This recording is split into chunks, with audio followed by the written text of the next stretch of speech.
Hello and welcome back to Shelf Center. This is Bryce. Thanks so much for stopping by. Thanks for liking and subscribing if this is something you've been enjoying. You never know, it could happen. Well, we are trucking along here.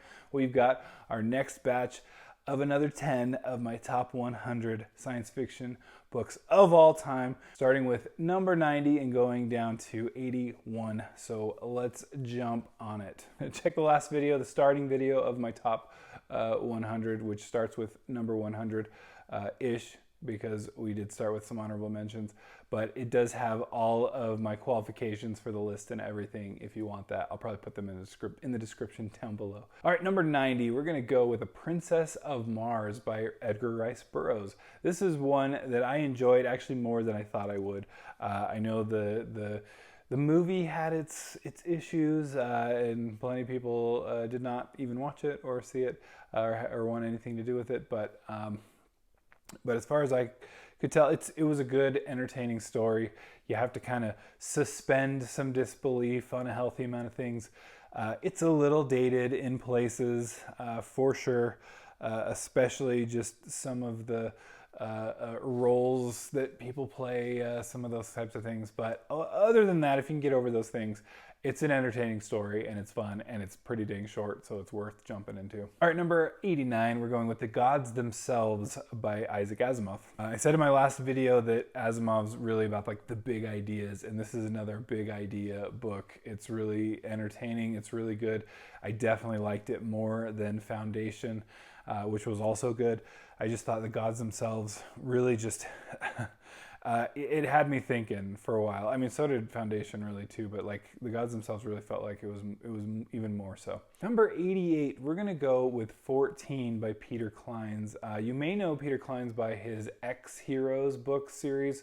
That's at least, I think it was popular for a while there. But 14 was an interesting one. Kind of like a mystery that suddenly was way different than I thought it was going to be toward the end. So I thought that was a good twist for me. It was very entertained and definitely need to read some more Peter Clines. Number 87, we're going to go with Armor by John Stakely. I enjoyed this, but it wasn't, I think it was one of those where my expectations were a little higher. I love Starship Troopers, which kind of seemed to have the same kind of motif, the same idea there. But it was just, I just didn't like it as much, so maybe I put it on too high of a pedestal. I can understand that, but it's a good story. It's very entertainingly told, and well done. So it's a lot of fun. 86, I'm going with We Are Legion by Douglas E. Taylor. This is one, I know there's a lot out now and I need to catch up, but it is one that I said, okay, I'll try this. We'll see what it's like. And it was really entertaining. It's hilarious. It's got a great just narrative voice, and so good thing because he carries it.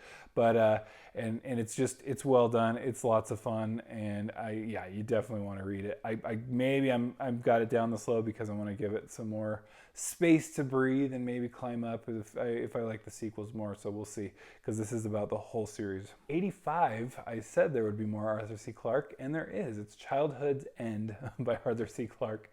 I still have more, but Arthur C. Clarke's Childhood's End is good. It's entertaining. It's very, again, another ideas kind of type book. I feel like Clarke does a little better on the writing side and the more like human dialogue, if that makes sense, not like robot dialogue. I know Asimov's like the robot guy, but not talking about that. But essentially just as a writing, right? As a writer.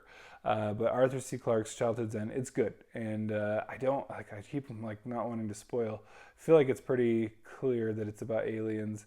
But again, it's a good take. All right, for number 84, I'm going to go with Island in the Sea of Time. It may be more magic more than it is science fiction, but it is about like using technology. That's why I kind of like put it in the science fiction category. Essentially, this island gets transported back like thousands of years. Like, so it's back to very primitive times. So it's about utilizing. So I know it's like it's like anti-science fiction, but it's an interesting story. It's about like trying like survival, so maybe it fits more in like a post-apocalyptic type story. But I kind of have always just, again, it's about like trying to figure out how to survive and utilizing tools to do so, utilizing all kinds of things, whatever, you name it. So I get that it might be a little bit of a stretch, and I hope I don't do this too many more times to myself. But here's what I've done. So hopefully you could skip this one if it's not technically science fiction. I apologize. S.M. Sterling is a science fiction author, though. All right, for 83, I'm going with A Clockwork Orange by Anthony Burgess. I just this is one of those odd books where you have to you read it and it's almost in a different language. It's just so much colloquialisms and this pigeon kind of language from the future, and it's very interesting. It's an interesting study in just language, and you follow along on it, and you finally start to actually understand everything by the end, which is kind of crazy. So that alone is kind of cool. I still quote from the book from time to time. I call things the height of whatever, because it's always height. And so I just found that funny. But I will still say that, and I'm people I think I'm crazy or don't know how to say height. But I'm always I'm quoting a book, okay? So I'm extra cool, and it has, what is it called? Oh, ultraviolence, it's all about the heightened ultraviolence, right?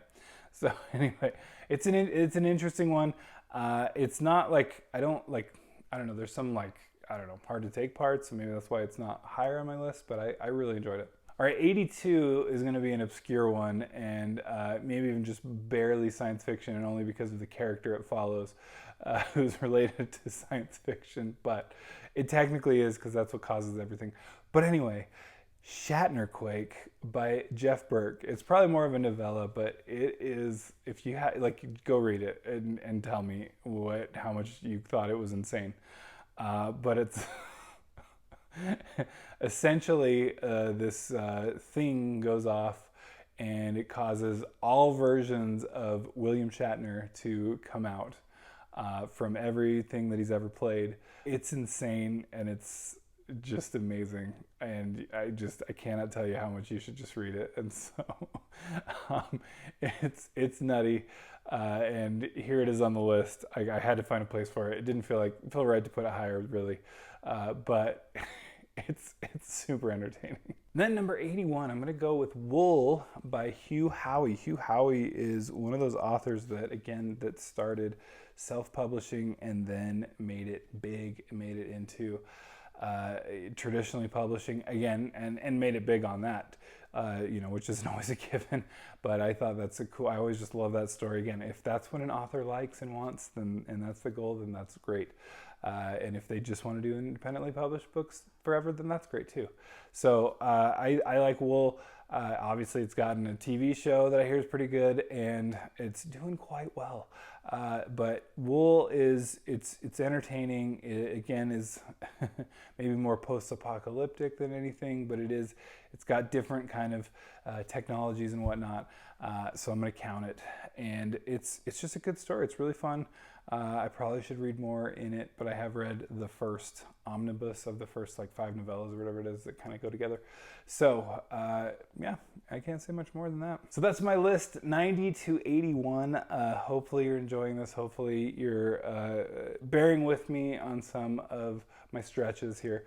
But it is a fun list to make, and then I go, wait, why was I thinking that was science fiction? And you know me, I love lists, so let me know if there's any of these that you've read, if there's any that you're interested in and want to chat about. So we'll catch you next time. Bye.